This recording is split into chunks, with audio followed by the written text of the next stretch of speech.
Behavioral economics is what we will be talking in today's video. So let us understand what are the objectives. First and foremost, behavioral economics grew out of a research in psychology, the way we think, the way we carry our thought process in our mind. The objective is to modify, supplement, and enrich economic theory by adding insights from psychology, suggesting that the people care about things standard theories typically ignores, like fairness or status, allowing for the possibility of predictable mistake thereby. That is what we are talking in terms of behavioral theories.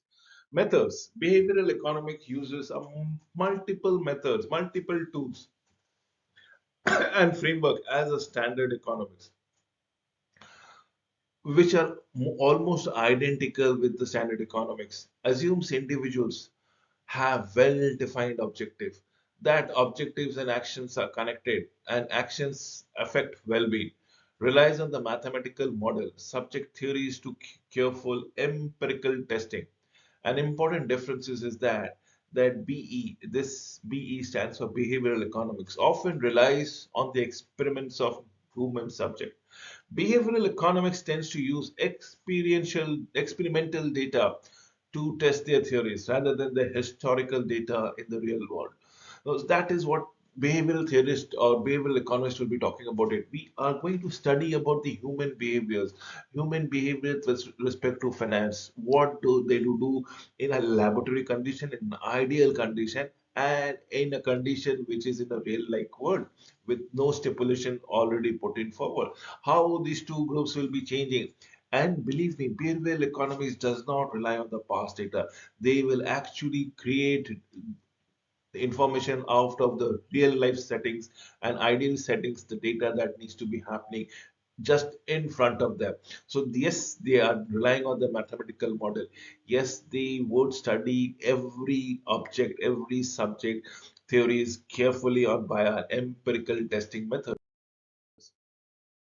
So yes, behavioral economics use variants of traditional economic assumption, often with a psychological motivation to explain and perhaps to predict behaviors and to provide policy prescription.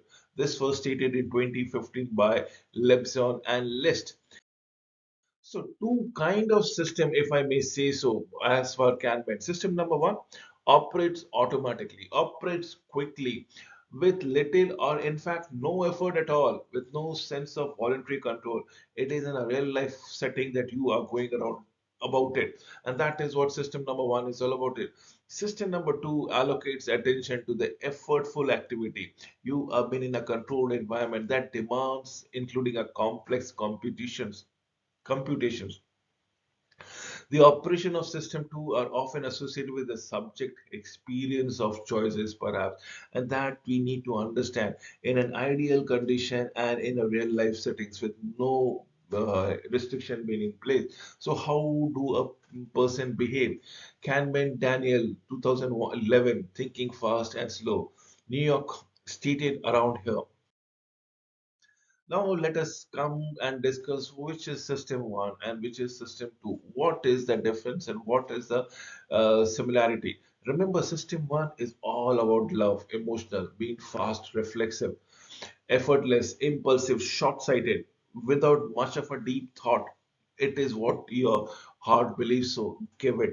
In fact, it is instantaneous. What about system 2? It is all analytical, slow, calculative, reflective, effortful, deliberately, and being patient. And that is what the difference is all about it between the system 1 and system 2. Remember, system 1 thinks from the heart as an immediate reaction. System 2 thinks from the brain and will take a calculated decision thereby.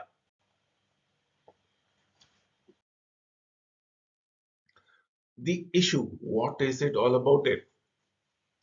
Economics weights the cost and benefit of alternative before coming to a choices. And isn't that what economics is all about it? Humans, on the other hand, will use the cost and benefit, but can be influenced by other factors when making a choice, perhaps relationship, perhaps ease of doing, perhaps looking at your comfort zone. So the issues are different for economics and the human being thereby.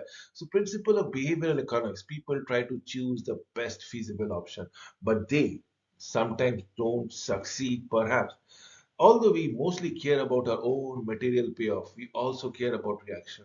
We also care of what the other people will be thinking.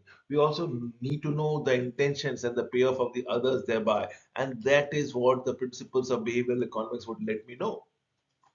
Remember, people care in part about how the circumstances compare to the reference point thereby.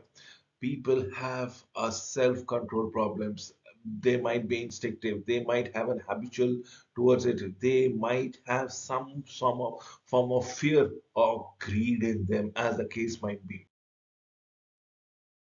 So, do we need to understand behavioral economics perfectly? Yes, because people make mistake when faced with certain types of decision, and I'm talking about opportunity cost dilemma. So, by understanding why, when they are likely to make mistake, people avoid errors altogether. Being a good economist means understanding when we are likely to be human as possible. A human being at times make error, but an expert never.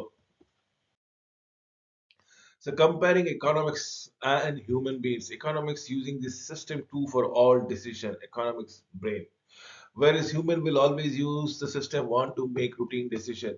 Economics would carefully weigh the cost and benefit to make the decision, whereas many decisions are made on quick judgment or even on the past experiences. Economics are not subject to cognitive biases when making decision. Humans are subject to cognitive biasness when making decisions. So many of their anchors and falls into relativity trap.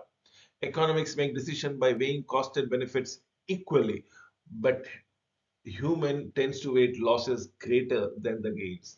And economics are not influenced by their current situation when making decision, but human beings tends to bias everything to a default or things that they already have. Economics many discount cost and benefit that occurs in the future. Humans may have self-control problem, may discount the future too much or be subject to a present biasness, causing inconsistent decision. Economics only use cost and benefits to make decision. Human may make decision based on fairness or for other emotional factor succeeding whether the work is meaningful or not. So motivation remains. There are two motivations for behavioral economics concerning apparent weaknesses and economic theory. People tend to make choices that are difficult to explain with standard economic theory. Standard economic theory seems seemingly unreasonable conclusions about consumer welfare, and that is what we are trying to avoid per se. Remember,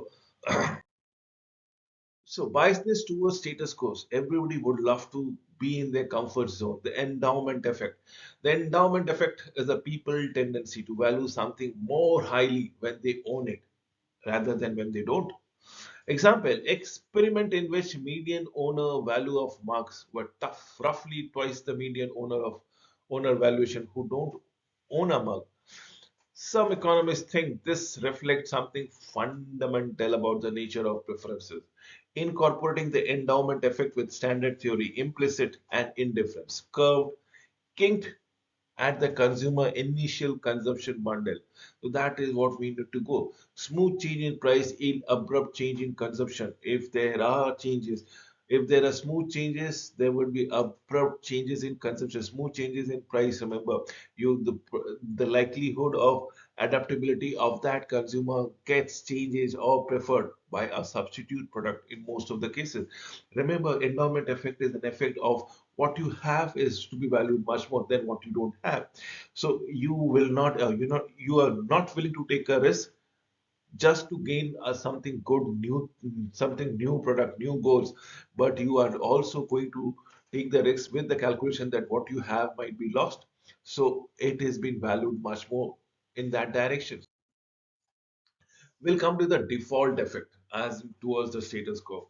When confronted with many alternatives, people sometimes avoid making choices, end up with the option that is assigned as default. Why? Because there are too many of alternatives. They are confused. and probably they would take whatever has been given to them.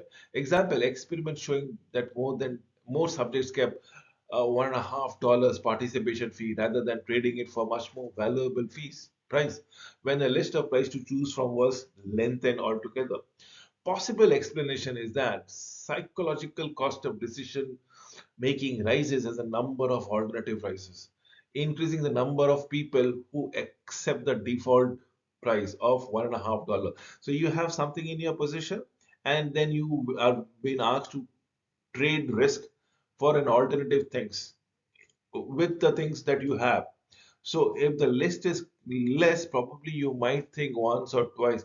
But if you have innumerable lists, you will say it's better to have one bird in your hand rather than two, three, four in the bushes per se. And that is what the default status is all about it. Retirement saving example illustrate the default effect when the stakes are very high. With this, I come to an end of this video. Thank you for watching it.